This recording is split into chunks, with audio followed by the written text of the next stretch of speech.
The Society of Ouroboros, one of the most mysterious organizations in all Zemuria, and the true antagonist of the Trail series so far.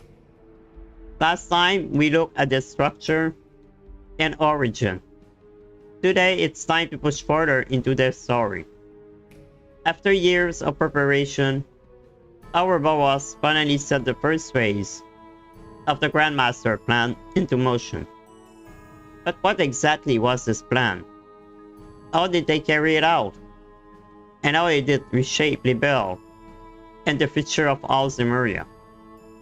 Hello everyone, I'm Panagon Bannemore, and welcome back to Chronicles Zemuria. This is part 2 of our deep dive lore into Ouroboros. Before we begin, a quick spoiler warning. If you're only halfway through Trail in the Sky, you may want to hold off for now. But if you don't mind spoiler or just want a refresher on this massive series, then this video is for you. Let's get started.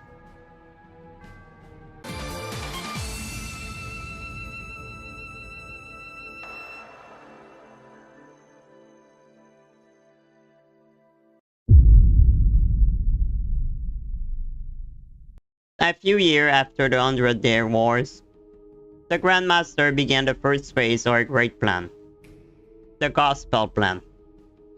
She tasked the third linguist, George Weissman, the Faceless, with retrieving the Oriole, one of the Goddess' 7 treasures, the Septrion of Space, sealed away in another dimension connected to Liberl. It was no simple task, but Weissman promised success. First, he needed a spy.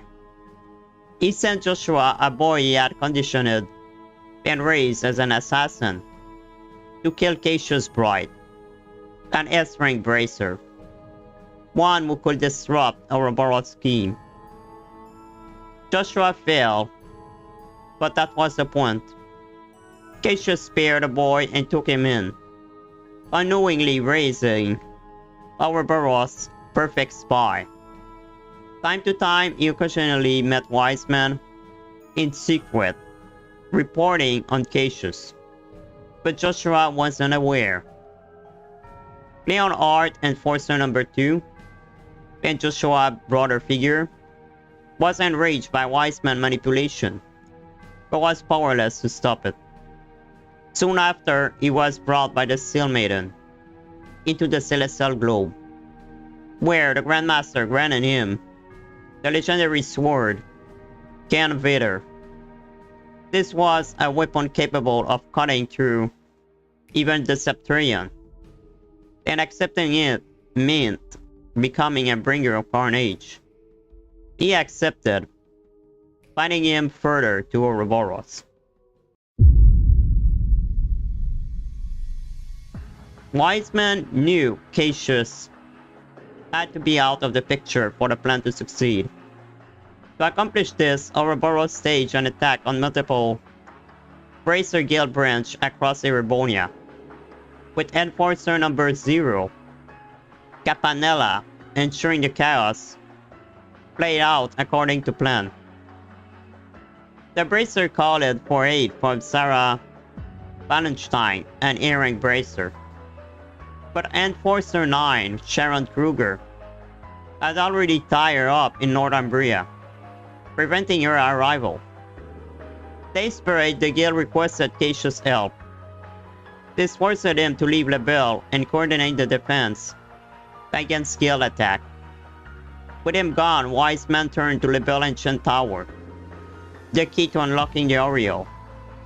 Disguised as Professor Alba, Weissman manipulated Colonel Richard of the Intelligence Division.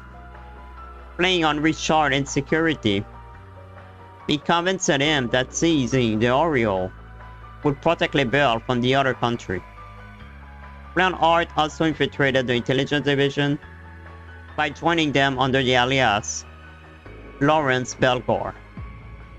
With a Jaeger Corps known as the Jester as his command, Lawrence carried out mission for Richard. winning his trust. The gospel at Black Ormond designed to interface with the Oriole was at the center of the scheme, even though they haven't got their hand on it yet.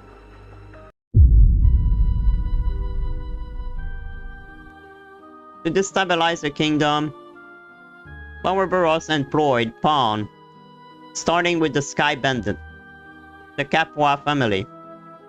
Once noble, they had lost everything in Oswego and turned to piracy. Weissman and Lawrence made use of them, encouraging bolder crime like the hijacking of the airship Linde. Estelle and Joshua were drawn into the case, ultimately defeating the Capua. This played directly into Richard's hands. The intelligence division could arrest a bandit and claim credit, putting Richard's popularity and setting the stage for his eventual coup. The next disturbance was Major Dalmore in Rouen. Drowning in deep debt, he was corrupted by Lawrence Bellegarde, Leon Art, burned down the Mercia orphanage before being exposed by Estelle and Joshua. His use of an artifact known as the Chronos Roll was nullified by the Gospel, revealing his strange power. After he got arrested, he claimed to have no memory of his action. Yet another sign of Ouroboros' manipulative reach. With Dalmore done foul, Estelle and Joshua traveled to Zeus, seeking Professor Roussel's help to finally uncover the truth behind the Black Ormond. In Zeus, Professor Roussel studied the Gospel, which triggered a citywide power outrage. The next day, Roussel tried to open it directly, only to realize the Ormond could only be caught with pre-Orbal Revolution technology. This strange Gospel was unlike anything he had ever seen. The intelligence division, led by Colonel Richard, learned what happened. Richard immediately kidnapped him, but his cell group managed to free him, then find out about Richard's coup plot. The Black Ormond was now in Richard's hands.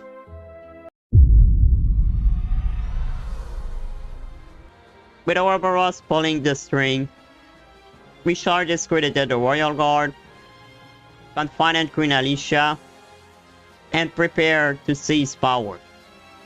He made people believe that she was gravely ill. Princess Claudia, too, was confined under guard, as Richard began searching for a suitor for her. In Grand Cell, Estelle group entered the martial art tournament to win an invitation to a royal dinner banquet. During the competition, they faced Lawrence Bellegarde himself. South Leon Art held back to conceal his identity from Joshua. His unique sword style seared distant memory Joshua couldn't ignore.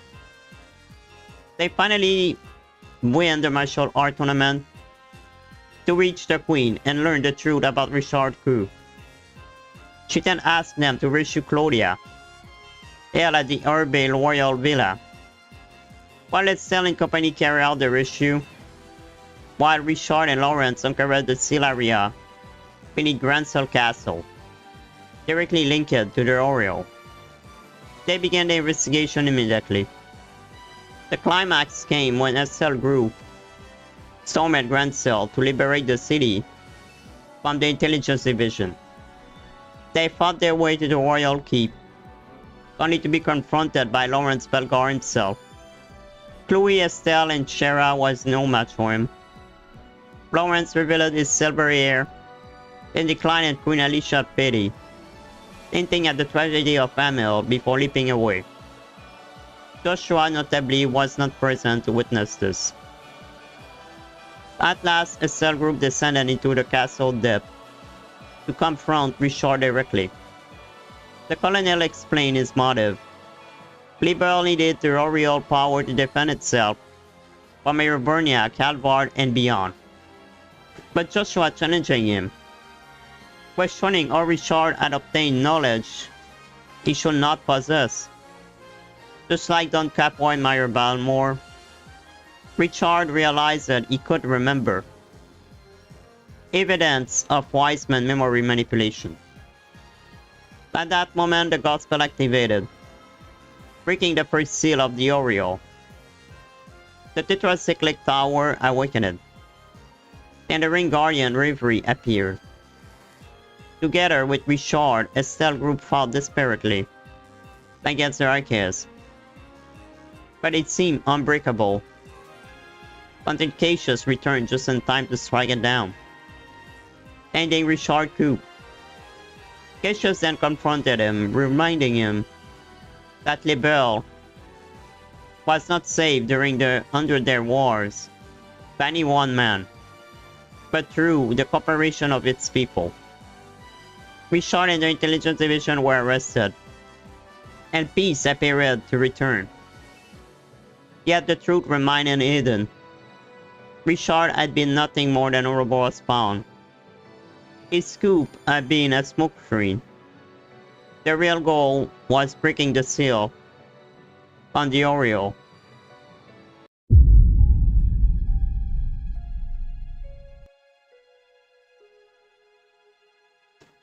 During the celebration, Weissman confronted Joshua, restoring his true memories and enforcer number 13, the Black Fang.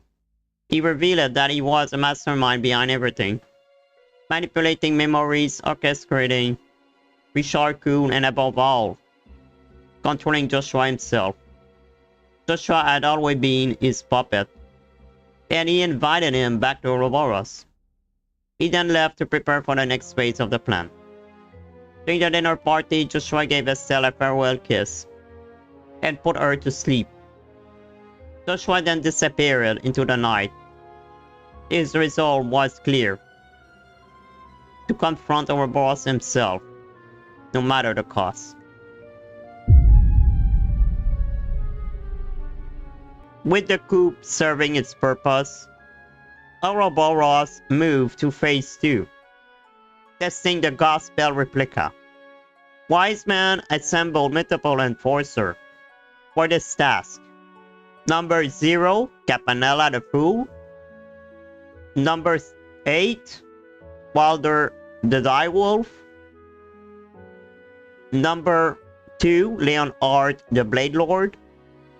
Number 10, Blowblood the Phantom Thief. Number 15, Ren the Angel of Slaughter. And number 6, Luciola the Bewitching Bell. Each was assigned an experiment across the bill, while Campanella reported their result directly to the Grandmaster. Weissman, of course, expected the Bracer Guild, the Liberl Army, and Cassius Bright to interfere.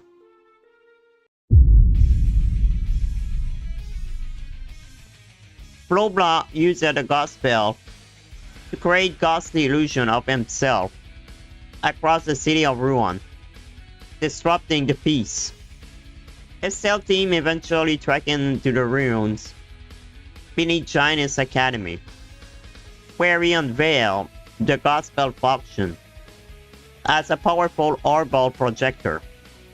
He unleashed the Arceus Stormbringer, but got destroyed. After its defeat, he mobilized the group. With Conjured Blade, he retreated. He also declared Olivier as his rival. Walter powered a massive device with the Gospel, agitating Septian Bane to create artificial earthquake and summon abyssal worms.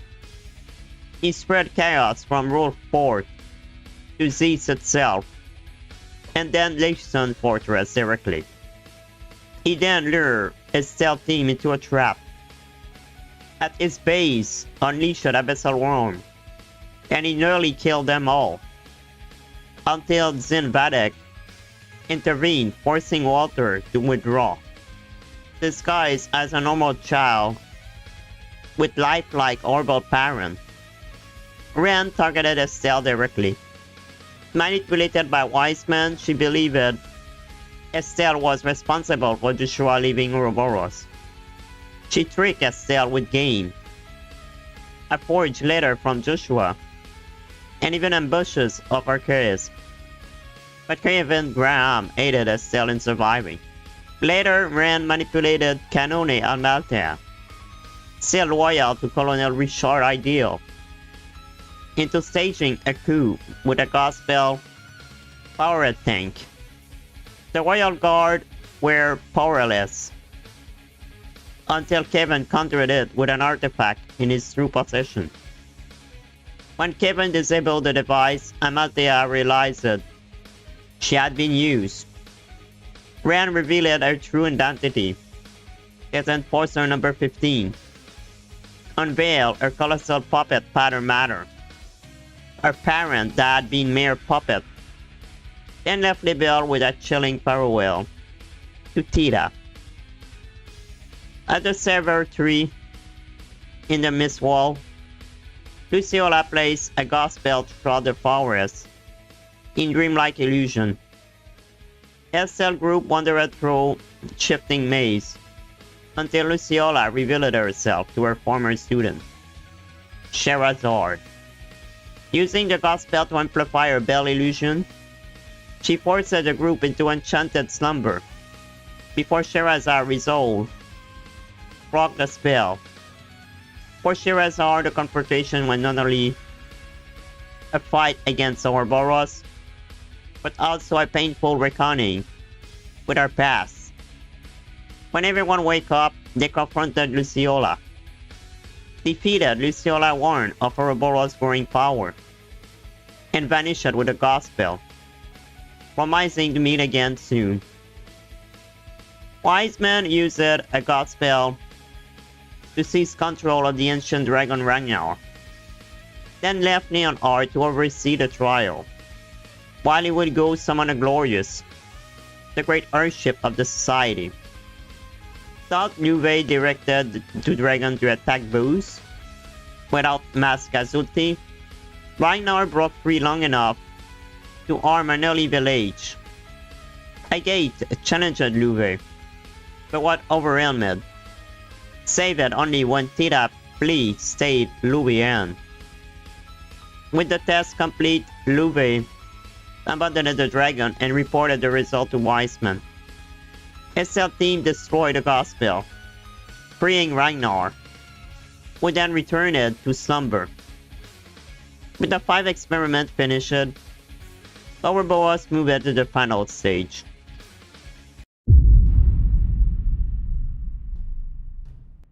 At some point, a group of bracers tried to infiltrate Ouroboros' base, but they failed. Weissman put them all under its control, except one, which he let escape in order to lure Estelle and her group. They came to the base, saved all the bracers under his control, and even defeated 3 Joshua Dole. Weissman then showed himself, knocking them out with anesthetic gas.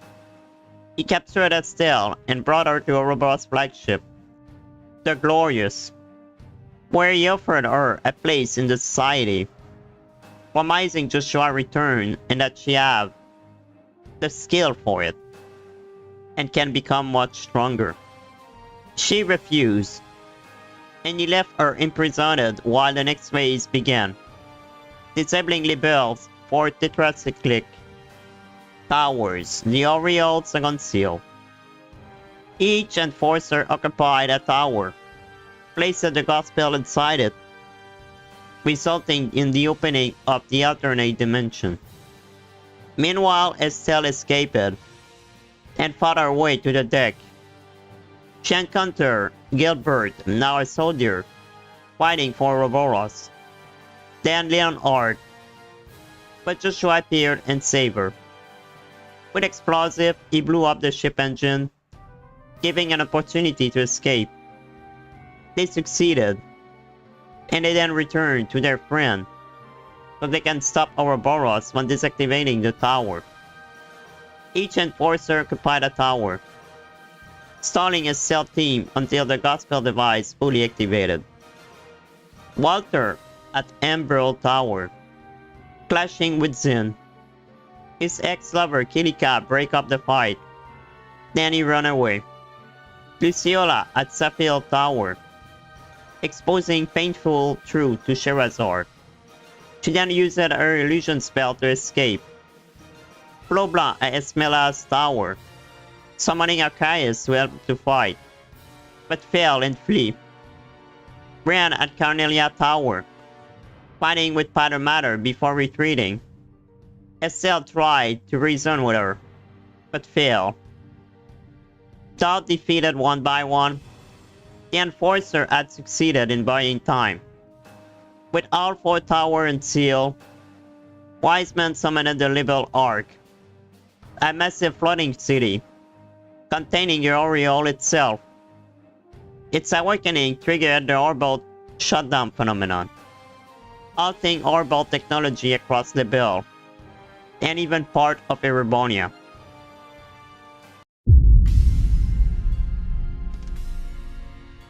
Ouroboros unleashed Archias to keep the kingdom occupied. Gilbert, in his usual blunder, attacked Genis Academy to capture Princess Claudia without realizing her identity, wasting resources and angering Campanella. As the Liberl struggled to restore power, Weissman ordered the Enforcer to storm Grandson Castle. They captured the Queen and Princess, only to be confronted by a cell group, joined by unexpected reinforcement, Colonel Richard and the remnant of the Intelligence Division. Amused and satisfied, the Enforcer withdrew, declaring preparation for the next stage is complete.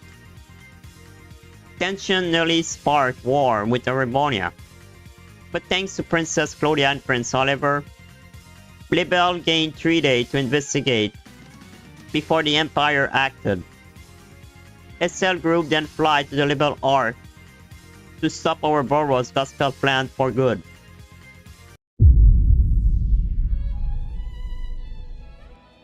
SL group board the Arcel and reached the Ark, only to be ambushed by the Glorious. That didn't stop the White Wings, however, as it was able to dodge everything Ouroboros threw at them, and some of their smaller ships even got destroyed. They were then ambushed by Leonhard, who was controlling some flying machine. He was able to hit the ship engine and made them crash onto the floating city. Fortunately, the group survived and decided to scout the city. At its center stood the access pillar, where Weissman locked each floor behind an enforcer, forcing the hero to fight their way up. Flobla was the first, declaring his reason for participating to the gospel plan was to steal hope, and also was captivated by Princess Claudia Beauty. After he got defeated, he teleported back to the Glorious, promising that was only the beginning. Next was Walter, who confronted by Zin, who revealed a bitter truth about their master, before being defeated and left him unconscious. Walter was able to regain consciousness later, and escape. On the 3rd floor, Luciola awaited the hero. Facing Sherazard, she confessed to murdering her troop leader, in a fit of love and regret. Choosing death, she jumped off the tower. Sherazard stopped her with her whip, but refused to be pulled up, and said her only regret was to leave Sherazard. She caught the whip, falling to her apparent death. Another enforcer was down, and only one mechanist remained, and the one who we were guarding was Ren. With the help of Padre Matter, who ordered it to kill everyone, she fought a cell group. Despite her best effort, both lost, and Padre Matter began to malfunction. Depressed by her defeat, Estelle gave her a light slap and then hugged her, telling her to believe in her heart and listen to herself. not the others. Never had that feeling before. Ren fled in confusion, by itself offering her compassion instead of hatred. At the summit stood Leon Art. His duel with Joshua proved Joshua grown, and he admitted defeat, finally freeing himself from Ouroboros. He then thanks Estelle for saving Joshua and Ren, which was something he couldn't have done himself. That touching reunion annoyed Weissman, who appeared from behind and struck him down, revealing the truth. Joshua's curse was a stigma he had implanted years ago. Seizing control of Joshua once more, Weissman challenged Estelle to follow him into the Ark 4, setting the stage for the final battle of the Gospel Plan. A gravely injured Leon Art told Estelle to not worry, and informed the group to use the elevator in the back to reach the core.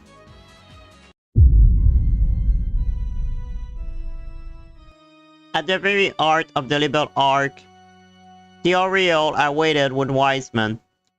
Using his evil eye, he immobilized Estelle group and ordered Joshua to kill her. But to Weissman's shock, Joshua broke free of his control and turned his blade on him. Cassius and Kevin had erased the stigma Weissman implanted years ago, shattering his grip. Furious, Weissman fought the party to himself only to be defeated. In desperation, he fused with the Oriole, becoming a monstrous being protected by an impenetrable barrier. At that moment, Leon Art appeared, still alive, and shattered the shield with his sword. Before withdrawing, he revealed the truth, his involvement in the Imel tragedy. With the barrier gone, Weissman fought once more, but even empowered by the Oriole, he was defeated. When the Oriole vanished for his grasp, confusion overtook him. Gravely wounded, he attempted to flee, but Kevin Graham stood in his way. As for Leon Art, he was unfortunately dead.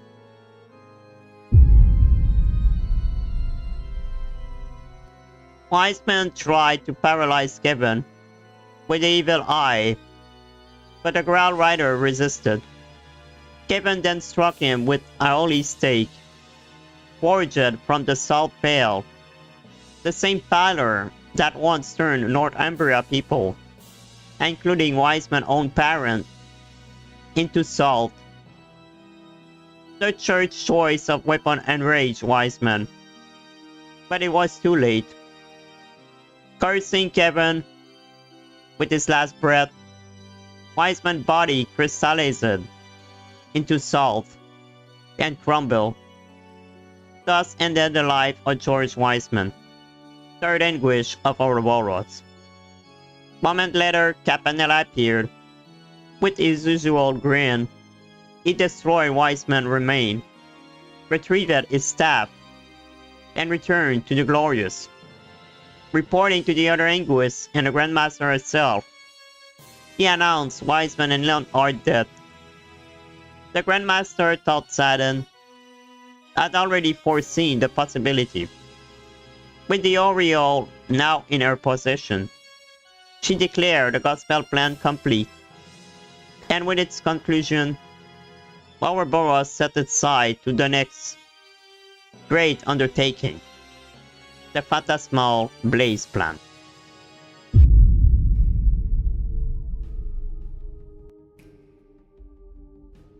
And that's warp up the story of Ouroboros' Gospel Plan. Despite Liberl hero fighting with everything they had, the society still achieved their goal. One Anguist fell, but Ouroboros' scheme marched over onward.